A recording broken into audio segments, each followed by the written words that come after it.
Благодарам, подпредседателе, почитувани колеги пратеници, заменик министерка.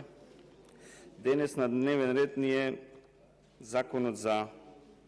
вештачење. Уште еден закон, ќе кажам, кој што не требаше да помине низ Комисијата за европски прашања, повторно со злоупотреба на европското знаменце, практика која што гледаме дека владачкото мнозинство не прекинува да оваа пракса да ја прекине. Станува збор за обемен закон со 70 членови и во кој што, како што е наведено, се усогласуваат 4 ставови кои не се суштински во областа на вештачењето, туку се однесуваат на регулатива на Европскиот парламент и на Советот од 23. јули 2014 година за електронска идентификација и доверливи услуги за електронски трансакции на внатрешниот пазар. Што од ова има европско во овој закон, односно за да се искористи Комисијата за европски прашања и да се протне овој суштински закон, да кажам, на мала врата преку оваа комисија, закон со 70 членови, од кои што, како што кажав, 4 се усогласуваат, кои што нема никаква допирна точка со европските директиви и регулативи, односно со суштината на постоењето на Комисијата за европски прашања, во која што ние треба да го усогласуваме нашето законодавство со европското. Ова е доказ за, како што кажав, за злоупотреба на европското знаменце уште еднаш и за носење на закони кои што немаат никаква врска со европските директиви и регулативи. Не знам зошто се брза со носење на законов, односно со носење на ваков закон низ Комисијата за европски прашања, еден суштински закон за кој што требаше да има поголема дебата, да имавме јавна дебата, да вклучевме експерти, да ја вклучевме Комората за вештаци, затоа што тоа се луѓето кои што понатака ќе се најодговорни за судските постапки кои што ќе треба да се водат, дали ќе се во правилен тек или ќе фатат некој друг тек, како што гледаме во нашето судство, дека се повеќе судски постапки фаќаат крив тек. Не знам на кого му одговара едно вакво брзање и носење на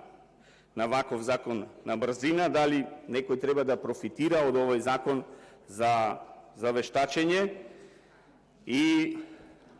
но треба да знае дека со носење на еден ваков закон на мала врата ќе се руши квалитетот на вештачењето, она што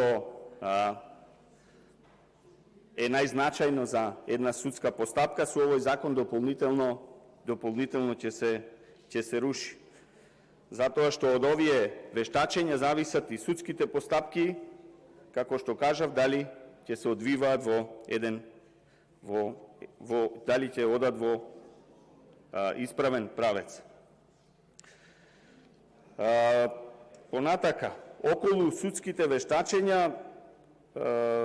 антикорупцијска и ОПСЕ спроведува една анкета помеѓу судиите и јавните обвинители и таа анкета се дојде до информации и до фрапантни податоци. Анкетата беше анонимна и спроведена на 427 судии и 164 обвинители, кои што анонимно се изјасниле во таа анкета. На прво место во таа анкета, замислете, се истакнуваат пристрасните судски вештачења. И ние со носење на еден ваков закон дополнително ќе го доведеме во прашање квалитетот на овие судски вештачења. Понатака, испитаниците ја критикуваат работата на вештаците и во кривичните и во граѓанските постапки, зборувајќи за контрадикторни вештачења и тенденцијата да одат во полза на страна што ги ангажирала, односно дека вештаците и веќе се пристрасни во своите вештачења, а замислете сега со овој нов закон кој што треба да помине вака, без вклучување на комората на вештаци, без вклучување на стручните луѓе од оваа сфера, да донесеме закон, може да замислите понатака какви вештачења ќе добиваат судиите во своите постапки и зошто во анкетата во која што биле анкетирани, точно судските вештачења ги навеле како проблем број 1 со кој што се соочуваат во носењето на нивните пресуди. Понатака ќе кажат дека овие нарачани вештачења може значително да ги одолговекуваат и да влијат врз кривичната и граѓанската постапка. Кога судиите се соочуваат со спротивставени вештачења, тие можат да наредат супер вештачење спроведено од конзилиумот тројца вештаци ангажирани од судот, кој стои понатака во истражувањето. Сега тука се доведува во прашање, односно ќе имаме на секоја постапка спротивставени вештачења и на секоја постапка ќе треба да се ангажираат супер вештачења кои што и ќе компликуваат постапката и ќе чини таа постапка многу повеќе, односно странките во постапката ќе плаќаат 3 вештачења. Едно од едната страна, друго од другата страна и на крај ќе треба супер вештачење, сето тоа кошта, сето тоа е временски, сето тоа е усложнува судската постапка и сето тоа на крај влегува во крајната сума на постапката која што ќе се зголеми многу. Но гледаме дека оваа власт нема интерес да донесе вистински закон кој што ќе ја подобри ова состојба во областа на вештачењето и затоа се носи еден ваков закон на брза лента, но затоа и оваа анкета ги покажа аномалиите на судството, го покажа зошто македонските граѓани имаат 3% доверба и во судството и во обвинителството и со овој закон и тие 3% доверба ќе слезат до нула, бидејќи и вештачењата ќе станат сомнителни, односно, како што веќе и кажаа, судиите тие се соочуваат со нереални вештачења од кои што понатака им зависат нивните судски постапки. Но власта најверојатно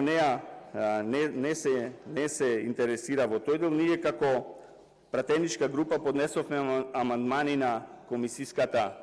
расправа. Од тие наши суштински амандмани само еден се прифати, останатите амандмани сите се одбија затоа што доаѓа од нас како опозициона партија, не размислувајќи дали тие амандмани ќе го подобрат текстот, а беа во насока на подобрување на текстот и да добиеме што поквалитетни судски вештачења и довербата во судството наместо да оди надоле од тие 3% да се искачи нагоре, но власта не најде слух за да ги прифати овие амандмани и јас поднесов еден амандман во комисиската расправа и тој амандман беше одбиен, а се однесуваше на спроведувањето на обуката која што е предвидена во новиот закон и која што ќе биде еден дополнителен товар за сите кои што ќе сакаат да се стекнат со овластување, ќе треба да плаќаат обука која што е како еден нов услов кој е наведен во овој закон. Јас со мојот амандман сакав таа обука да е бесплатна, односно доколку мора да се спроведи таа обука во траење од 60 часови, таа обука да е бесплатна, но мнозинството не најде за слух да го прифати овој амандман и да не му наметнуваме на новите вештаци да плаќаат нешто што нема потреба да го плаќаат. Ова е исто како со овластените сметководители кога им се наметна да плаќаат некоја обука која што ништо не им значи на луѓето, но на некој од власта кој што однапред се знае кој е тој што ќе ги прави тие обуки, им му значи многу пари најверојатно. Ви благодарам. Има збор да